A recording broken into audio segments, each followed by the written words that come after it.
Bugun biz ko'pchilikka ma'lum bo'lgan kasallik haqida gaplashamiz. Ya'ni epilepsiya. Epilepsiya bu oddiy xalq tilida sudirga, tutqanoq deb nomlanadi. Ilmiy fanda esa epilepsiya deb ataymiz.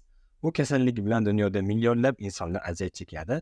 Ko'pchilik aziyat chekuvchi insonlarni asosini yoshlar tashkil qiladi. 70% bu kasallikda yoshlarda uchrasa, 30% 50 yoshdan ortgan insonlarda rivojlanadi.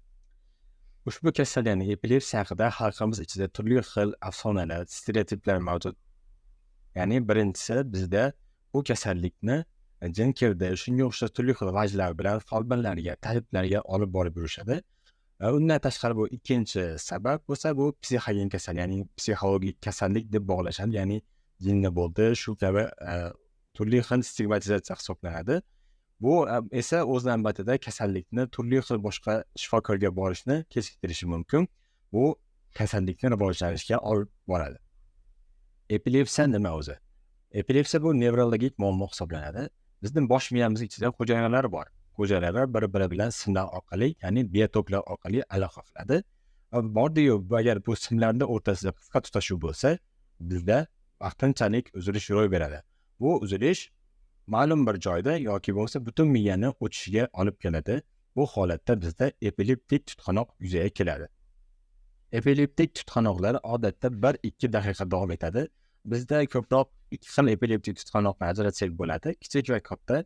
Kichik tutqanoqlar 1-2 daqiqa davom etadi. Bular ham va ular odatda bemorga qaraganimizda bir nuqtaga tikilib qarab qolish holatlari yuzaga keladi.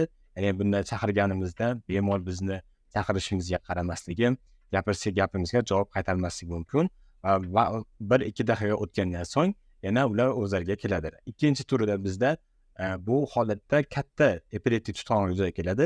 Bunda bemorda qo'llari siltinib, hushini yo'qotib, ko'zlari orqaga ketib, oyoq qo'llarini silkishi mumkin. Bu holat ham 1-2 daqiqa davom etadi. Asosiy epileptik tutqanoqlarning davomiyligi shu 90% gacha 1-2 daqiqadan oshmaydi. Ba'zan esa 1-2 daqiqadan ko'proq va hatto 1 soatlik ham holatlari yuzaga kelishi mumkin. Epileptik tutqanoqlar qanchalik tez sodir bo'ladi degan ko'p savol beriladi. Epileptik tutqanoqlar kasallikni qay darajada rivojlangani va qaysi turligiga qarab turli xil tezlikda uchrab turadi. Ba'zida bemorlarda ertalab bo'lishi, ba'zi bemorlarda tunda bo'lishi kuzatiladi. Ba'zan esa kunda bo'lishi, ba'zan haftada bo'lishi, ba'zan 6 oyda bir yoki 1 yilda bir marta kuzatilishi mumkin. Bu yana aytganimizdek, kasallikni qaysi turiga chalinganligiga bog'liq hisoblanadi. Ba'zi bemorlarda esa butunlay tanazzul kishilikka hushdan ketish bo'lmaydi, shunchaki uchib ketgandek, cho'chib tushgandek yoki qimillab qo'yadilar. Bu ham tutqanoqning bir kichik turi hisoblanadi. Ko'pchilik bemorlarda esa tutqanoq aura bilan, ya'ni elchi bilan sodir bo'ladi. Ya'ni bemor xuddi o'zini sudirga bo'lishini oldindan biladigandek his-tuyg'ular rivojlanadi. Bunday holatlar bemorlarning 25-30% da yuzaga keladi. 70% bemorlarda esa tutqanoq bo'lishini oldindan bilmaydilar, ya'ni aurasiz holatda keladilar. Tutqanoqlar odatda uzoq muddatli bo'lmaydi, 1-2 daqiqa davom etadi xolos. Bemorlar toki biz yordam ko'rsatishga ulgurmasimizdan o'zini hushiga qaytadilar. 90% gacha yaqin bemorlar xuddi shunday holatda bo'lishadi va 1-2 soat tutqanoqdan keyin uyquchan bo'lib, oyoq xiralashuv yuzaga keladi. Miya bir o'chib yongandek bo'ladi.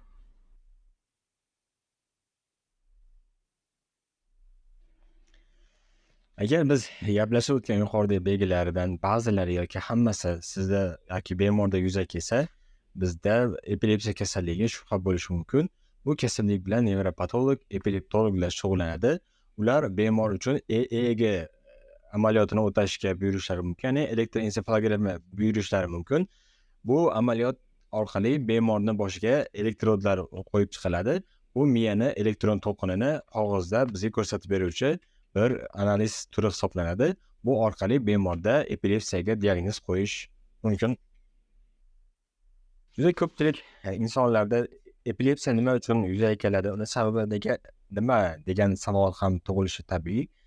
70% bemorlarda biz epilepsiyaning sababini aniqlay olmaymiz, ya'ni ular idiopatik hisoblanadi.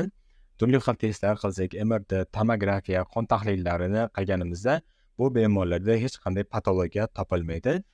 25-30% bemorlarda esa bosh miya jarohati, insult, infeksiya sababli bu holatlar kelib chiqishi mumkin hisoblanadi. Bu ikkilamchi epilepsiyalar deb ataymiz.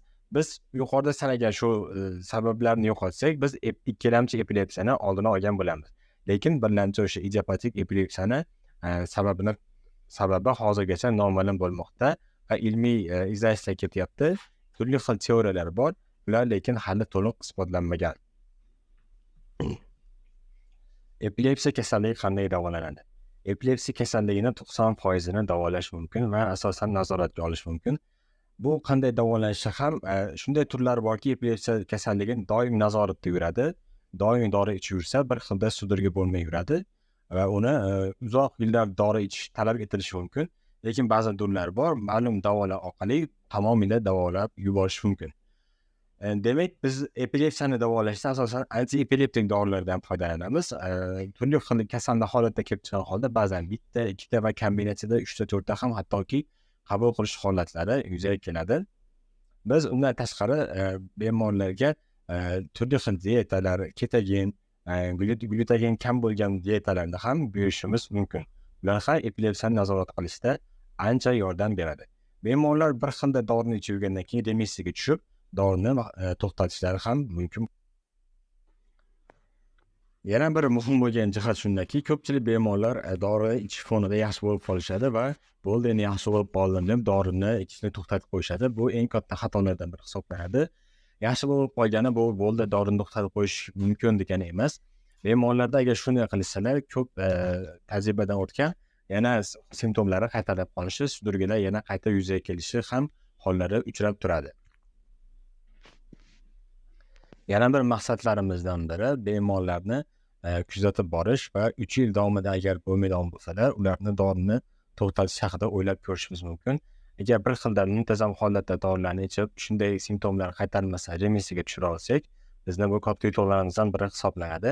Bemorlarni juda ko'pchiligida ichmay qo'ysalar, agar yuqorida aytganimizdagi, ular bu dorilarga refraktor resistent bo'lib qolishadi.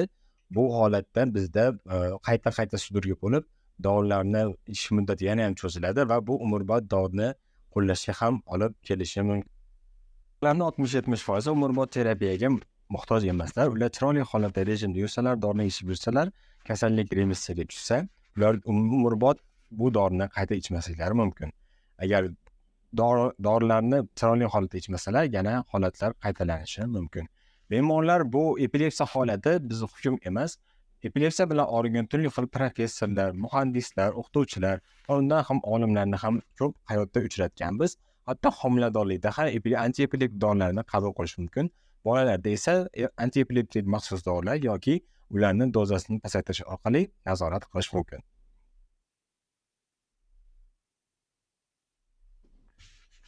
Bemorlarning 5%da biz shunday holatlar uchraydiki, dori-darmonlar berib ham ularni sudurgisini, tutqanog'ini nazorat qila olmaymiz. Bunday bemorlar operativ yondashuvga muhtoj bo'ladi. Ya'ni biz bemorning boshini maxsus usullar orqali o'chog'ini topamiz va o'sha o'choq bor joyini xirurgik usul orqali kesib olib tashlaymiz.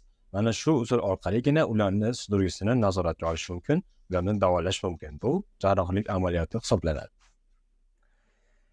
Bemorlarda yana bir ta'kidlab o'tishimiz kerak bo'lgan xususiyatlar bor. Ya'ni bemorlar yolg'iz qolishlari, baland joylarga chiqishlari, chuqur joylarda oldi yurishlari, shunaqa xavfli bo'lgan joylarda yolg'iz yurmasligi tavsiya etiladi. Chunki agar bordi bu holatda ularda tutqanoq turish holati yuzaga kelib qolsa, hayotlari xavf ostida qoladi. Undan tashqari bemorlarda turli xil nur taratuvchi vositalar, misol uchun telefonlar, kompyuterlar, chiroqlar ularni tutqanoqlarini chaqirib qo'yish mumkin. Shulardan ham iloji boricha uzoqda bo'lishlari kerak hisoblanadi. Va 3-chi tavsiyamiz, bemorlar doimo yetarli uyquga ega bo'lishlari kerak.